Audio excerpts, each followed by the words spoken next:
Bilang bahagi ng investigasyon kina dating House Speaker Martin Romualdez at dating Congressman Sal Dico, ipinatawag ng Ombudsman ang 8 sa 18 dating bodyguard umano niko nitong Hunyo. Ang plano ngayon ng Ombudsman gagamitin ang testimonya ng 8 laban kina Romualdez at Co. Ayon sa kanilang mga investigador, consistent o hindi nagbabago at categorical o sigurado ang mga testimonya ng 8 sa kung anong alam nila sa bigayan ng kickback sa mga flood control project. Ang 8 lamang umano ang may personal na alam kaugnay sa pagde-deliver ng pera. The others don't have a first-hand account of the actual delivery. Pinasplit namin yung joint affidavit to individual affidavits so we can really assess per person kung ano talaga nakita nila. And actually, that makes the statements more credible, if I may.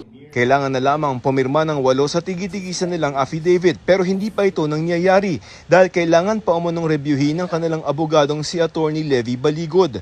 He seems to be delaying the signatures of the 18 Marines. And that's one of the things that is delaying the case also as against former Speaker. Naantala raw ang pagbubuo nila ng kaso dahil dito. Sa amin lang, sana mapirmahan na, sana magamit na namin para sa kaso, para sumulong or isulong na namin yung kaso. Hinihingan pa namin ng pahayag si Attorney Baligod.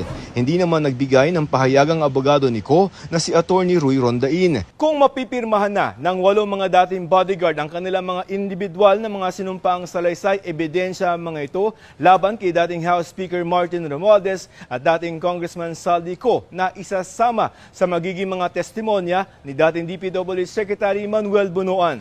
Si Bunuan ay irerekomenda ng Ombudsman sa Sandigan Bayan na maging state witness sa mga kaso ng flood control projects. That's still not the whole. Meron pa, but I cannot divulge everything to the public right now. Kasi we're up against the biggest lawyers. Ang kampo naman ni Romualdez iginiit na ginagawang political scapegoat ang kongresista kahit walang ebidensya na nag-uugnay sa kanya sa anomalya. Hindi raw kayang utusan ni Romualdez ang kalihim ng DPWH, diktahan ng DBM o ang Senado.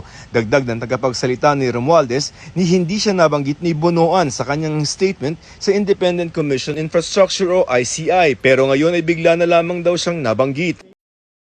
Bilang bahagi ng investigasyon kina dating House Speaker Martin Romualdez at dating Congressman Sal Dico, ipinatawag ng Ombudsman ang 8 sa 18 dating bodyguard umano niko nitong Hunyo. Ang plano ngayon ng Ombudsman gagamitin ang testimonya ng 8 laban kina Romualdez at Co. Ayon sa kanilang mga investigador, consistent o hindi nagbabago at categorical o sigurado ang mga testimonya ng 8 sa kung anong alam nila sa bigayan ng kickback sa mga flood control project. Ang 8 lamang umano ang may personal na alam kaugnay sa pagde-deliver ng pera. The others don't have a first-hand account of the actual delivery.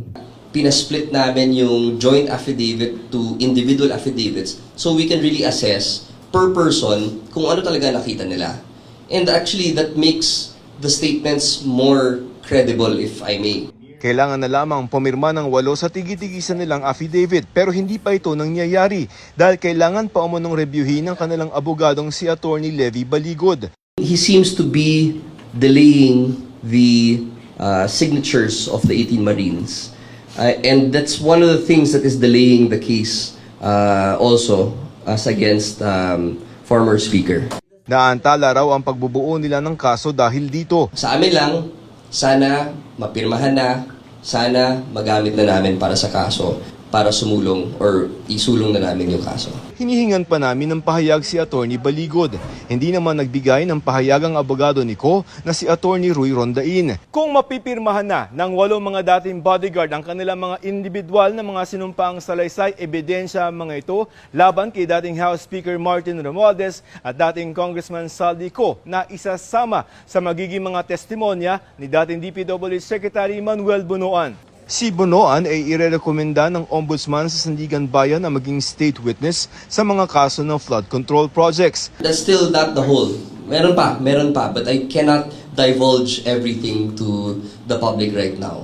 Kasi we're up against the biggest lawyers. Ang kampo naman ni Romualdez iginiit na ginagawang political scapegoat ang kongresista kahit walang ebidensya na nag-uugnay sa kanya sa anomalya. Hindi raw kayang utusan ni Romualdez ang kalihim ng DPWH, diktahan ng DBM o ang Senado. Dagdag ng tagapagsalita ni Romualdez ni hindi siya nabanggit ni Bonoan sa kanyang statement sa Independent Commission Infrastructure o ICI pero ngayon ay bigla na lamang daw siyang nabanggit. Bilang bahagi ng investigasyon kina dating House Speaker Martin Romualdez at dating Congressman Saldi Co, ipinatawag ng Ombudsman ang 8 sa 18 dating bodyguard umano ni Co nitong Hunyo. Ang plano ngayon ng Ombudsman gagamitin ang testimonya ng 8 laban kina Romualdez at Co. Ayon sa kanilang mga investigador, consistent o hindi nagbabago at categorical o sigurado ang mga testimonya ng 8 sa kung anong alam nila sa bigayan ng kickback sa mga flood control project. Ang 8 lamang umano ang may personal na alam kaugnay sa pagde-deliver ng pera. The others don't have a first-hand account of the actual delivery. Pinasplit namin yung joint affidavit to individual affidavits so we can really assess per person kung ano talaga nakita nila. And actually, that makes the statements more credible, if I may. Kailangan na lamang pumirma ng 8 sa tigi-tigisan nilang affidavit pero hindi pa ito nangyayari dahil kailangan pa umunong reviewin ng kanilang abogadong si Attorney Levy Baligod.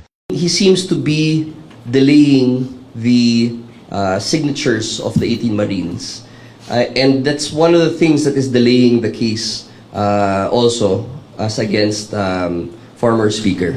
Naantala raw ang pagbubuo nila ng kaso dahil dito. Sa amin lang, sana mapirmahan na, sana magamit na namin para sa kaso, para sumulong or isulong na namin yung kaso. Hinihingan pa namin ng pahayag si Attorney Baligod. Hindi naman nagbigay ng pahayag ang abogado ni Co na si Attorney Roy Rondain. Kung mapipirmahan na ng 8 mga dating bodyguard ang kanilang mga individual na mga sinumpaang salaysay, ebidensya mga ito laban kay dating House Speaker Martin Romualdez at dating Congressman Saldi Co na isasama sa magiging mga testimonya ni dating DPWH Secretary Manuel Bonoan.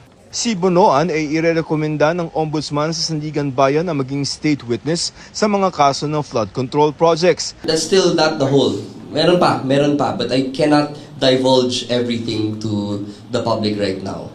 Kasi we're up against the biggest lawyers. Ang kampo naman ni Romualdez iginiit na ginagawang political scapegoat ang kongresista kahit walang ebidensya na nag-uugnay sa kanya sa anomalya. Hindi raw kayang utusan ni Romualdez ang kalihim ng DPWH, diktahan ng DBM o ang Senado. Dagdag ng tagapagsalita ni Romualdez ni hindi siya nabanggit ni Bonoan sa kanyang statement sa Independent Commission Infrastructure o ICI pero ngayon ay bigla na lamang daw siyang nabanggit. Bilang bahagi ng investigasyon kina dating House Speaker Martin Romualdez at dating Congressman Saldi Co, ipinatawag ng Ombudsman ang 8 sa 18 dating bodyguard umano ni Co nitong Hunyo. Ang plano ngayon ng Ombudsman gagamitin ang testimonya ng 8 laban kina Romualdez at Co. Ayon sa kanilang mga investigador, consistent o hindi nagbabago at categorical o sigurado ang mga testimonya ng 8 sa kung anong alam nila sa bigayan ng kickback sa mga flood control project. Ang 8 lamang umano ang may personal na alam kaugnay sa pagde-deliver ng pera. The others don't have a first-hand account of the actual delivery. Pinasplit namin yung joint affidavit to individual affidavits so we can really assess per person kung ano talaga nakita nila. And actually, that makes the statements more credible, if I may. Kailangan na lamang pumirma ng 8 sa tigi-tigisan nilang affidavit pero hindi pa ito nangyayari dahil kailangan pa umunong reviewin ng kanilang abogadong si Attorney Levy Baligod. He seems to be delaying the signatures of the 18 Marines. And that's one of the things that is delaying the case also as against former Speaker. Naantala raw ang pagbubuo nila ng kaso dahil dito. Sa amin lang, sana mapirmahan na, sana magamit na namin para sa kaso, para sumulong or isulong na namin yung kaso. Hinihingan pa namin ng pahayag si Attorney Baligod. Hindi naman nagbigay ng pahayag ang abogado ni Co na si Attorney Roy Rondain. Kung mapipirmahan na ng 8 mga dating bodyguard ang kanilang mga individual na mga sinumpaang salaysay, ebidensya mga ito laban kay dating House Speaker Martin Romualdez at dating Congressman Saldi Co na isasama sa magiging mga testimonya ni dating DPWH Secretary Manuel Bonoan. Si Bonoan ay irerekomenda ng Ombudsman sa Sandigan Bayan na maging state witness sa mga kaso ng flood control projects. That's still not the whole. Meron pa, but I cannot divulge everything to the public right now. Kasi we're up against the biggest lawyers. Ang kampo naman ni Romualdez iginiit na ginagawang political scapegoat ang kongresista kahit walang ebidensya na nag-uugnay sa kanya sa anomalya. Hindi raw kayang utusan ni Romualdez ang kalihim ng DPWH, diktahan ng DBM o ang Senado. Dagdag ng tagapagsalita ni Romualdez ni hindi siya nabanggit ni Bonoan sa kanyang statement sa Independent Commission Infrastructure o ICI pero ngayon ay bigla na lamang daw siyang nabanggit.